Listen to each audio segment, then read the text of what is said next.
Salam literasi, salam Ceris.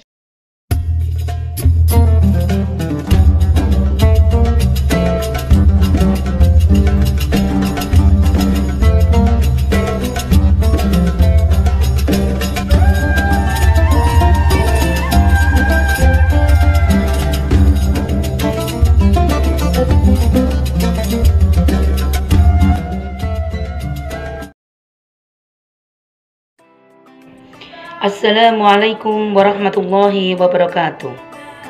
Pemirsa dan sahabat Ceris yang berbahagia, selamat menunaikan ibadah puasa.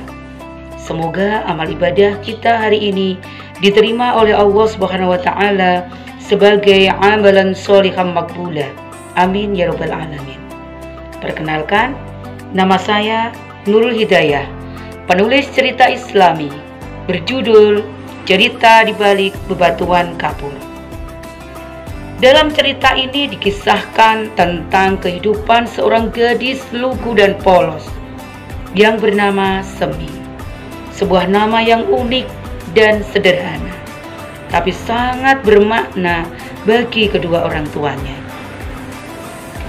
Semi tinggal bersama dengan kedua orang tua dan ketiga adiknya di sebuah gubuk bambu di antara batu-batu kapur berlantai tanah tanpa penerangan listrik.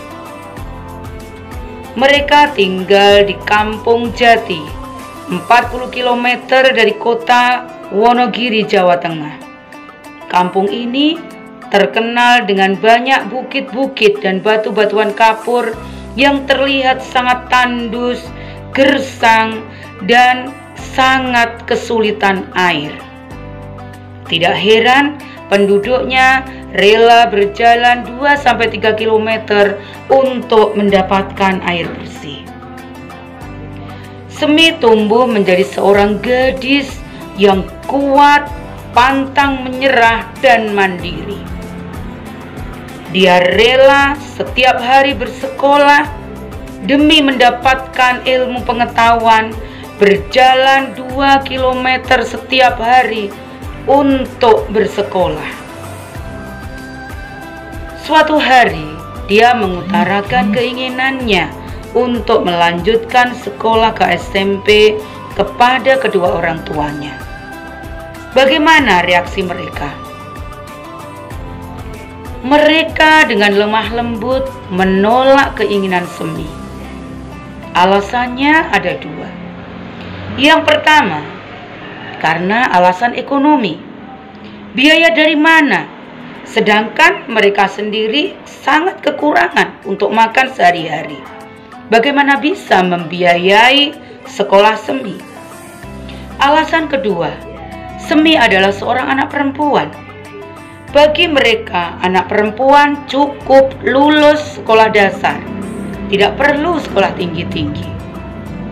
Keinginan mereka nanti Semi harus ke Jakarta, merantau, mencari uang untuk membantu keluarga. Dengan berat hati Semi menerima keputusan orang tuanya.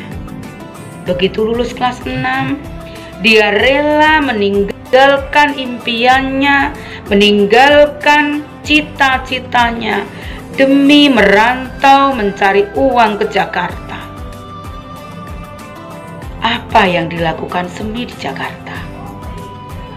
Hal yang pertama kali dilakukan Semi adalah mengganti namanya, lebih keren, lebih bersahabat. Itu saran budenya. Dia mengganti namanya menjadi Mimi Clarissa. Sejak saat itu, Mimi Clarissa adalah nama Semi di Jakarta. Demikian para pemirsa dan sahabat Ceris yang luar biasa.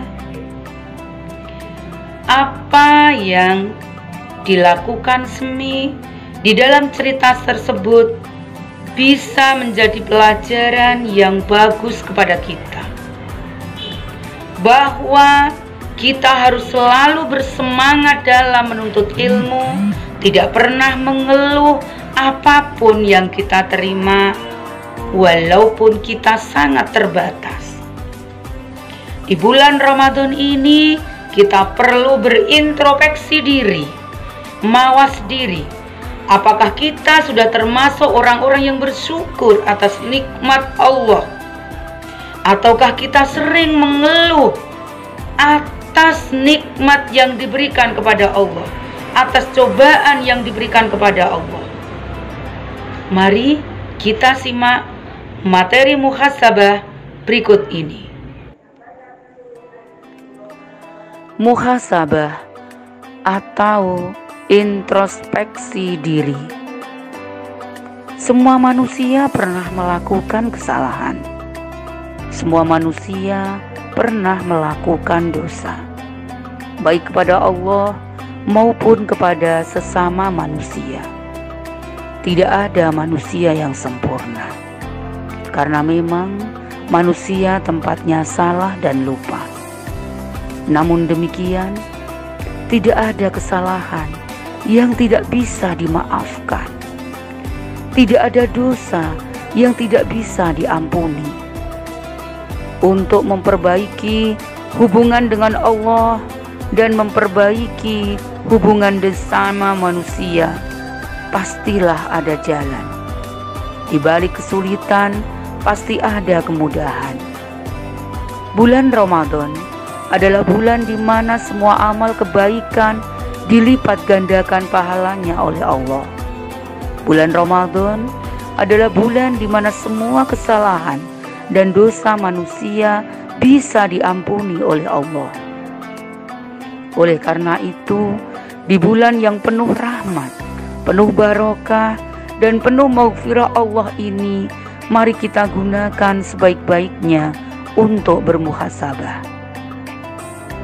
Muhasabah berasal dari bahasa Arab khasiba yahsabu hisaban, artinya melakukan perhitungan. Muhasabah dalam pandangan Islam adalah upaya seseorang dalam melakukan evaluasi diri terhadap kebaikan serta keburukan pada semua aspek hidupnya. Perintah bermuhasabah terdapat dalam ayat Al-Quran surat Al-Hasyr ayat 18. A'udzu billahi minasyaitonir rajim. Bismillahirrahmanirrahim. Ya ayyuhalladzina amanu taqullaha wal tanzur nafsum ma qaddamat lighad. Wattaqullaha innallaha khabirum bima ta'malun. Shadaqallahul azim. Wahai orang-orang yang beriman, bertakwalah kepada Allah dan hendaklah setiap diri memperhatikan apa yang telah diperbuatnya untuk hari esok akhirat. Dan bertakwalah kepada Allah, sesungguhnya Allah Maha mengetahui apa yang kamu kerjakan. Dalam sebuah hadis diriwayatkan oleh Umar bin Khattab radhiyallahu anhu bahwa Rasulullah shallallahu alaihi wasallam pernah bersabda, "Hisablah dirimu sebelum kamu dihisab, dan hiasilah dirimu sekalian dengan amal soleh, karena adanya sesuatu yang lebih luas dan besar, dan sesuatu yang meringankan hisab di akhirat di hari kiamat, yaitu orang-orang yang bermuhasabah atas dirinya ketika di dunia." Hadis riwayat Tirmidzi. Dalam ayat dan hadis tersebut sangat jelas dan gamblang bahwa kita semua diperintahkan untuk mengoreksi diri kita, menilai diri kita, amal perbuatan yang sudah pernah kita lakukan, baik perbuatan baik maupun perbuatan yang buruk. Adapun tujuan muhasabah menurut Imam Ghazali adalah agar seseorang dapat melihat kekurangan amalannya dan menjadi lebih bertanggung jawab kepada dirinya, serta menyadarkan seseorang dari terus melakukan perkara yang sia-sia. Bagaimana cara muhasabah yang baik? Imam Ghazali dalam kitabnya Ihya Ulumuddin memberikan contoh bagaimana cara bermuhasabah yang baik. Muhasabah diibaratkan sebagai berdagang. Setiap hari pedagang akan menghitung modalnya berapa, untungnya berapa, dan ruginya berapa. Jika ada keuntungan, maka pedagang tersebut akan bergembira dan bersyukur, sehingga modal di hari berikutnya akan ditambah. Jika ada kerugian, maka pedagang tersebut akan berpikir dan mencari penyebab kerugiannya. Apakah penghitungannya yang salah? Apakah cara berdagangnya yang salah? Ataukah cara memperoleh dagangan yang salah? Dia akan terus mencari dan mencari jawabannya. Para pemirsa yang berbahagia, bagaimana dengan kita? Apakah selama ini ibadah kita sudah benar? Salat kita, puasa kita, zakat kita, haji kita, sedekah kita, dan amalan-amalan yang sudah kita laksanakan selama ini, apakah sudah benar-benar dilakukan karena Allah? Ataukah kita melakukan amalan-amalan tersebut karena ingin dipuji oleh orang lain? Kita juga belum sepenuhnya melaksanakan perintah Allah dan menjauhi larangan Allah. Amal kita kadang-kadang kita masih setengah-setengah. Kadang ya, kadang tidak. Kadang dikerjakan, kadang tidak. Larangan pun kadang dilakukan, kadang tidak. Bahkan dengan Allah pun perintahnya kadang kita taat, kadang tidak. Demikian juga tentang bersyukur. Kita belum sepenuhnya bersyukur pada Allah. Bahkan kita kadang masih banyak mengeluh, menggerutu atas cobaan dan ujian yang diberikan Allah kepada kita. Itukah sikap kita kepada Allah? Lalu bagaimana dengan sikap kita kepada sesama manusia? Tanpa disadari bahwa dalam diri kita masih ada rasa iri, rasa dengki, rasa sombong, angkuh, menganggap diri orang lain itu remeh, suka berburuk sangka, bahkan masih ada di dalam hati kita rasa benci dan dendam kepada orang lain. Monggo, ini kita koreksi diri. Sengaja atau tidak, kita juga pernah menyakiti orang tua kita, guru kita, keluarga kita, saudara kita, tetangga kita, sahabat kita, dan orang-orang yang ada di sekitar kita. Masya Allah, betapa banyak dosa dan kesalahan yang kita lakukan selama ini kepada Allah maupun kepada sesama manusia. Semua tergantung diri kita sendiri, mau berubah ataukah tidak. Tidak ada kata terlambat untuk memperbaiki diri.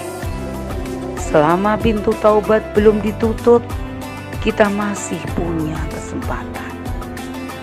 Mari bersama-sama kita memanfaatkan momentum Ramadan ini untuk bermuhasabah, untuk berintrospeksi diri, untuk mawas diri. Demikian para pemirsa, terima kasih atas perhatiannya, semoga bermanfaat. Wassalamualaikum warahmatullahi wabarakatuh.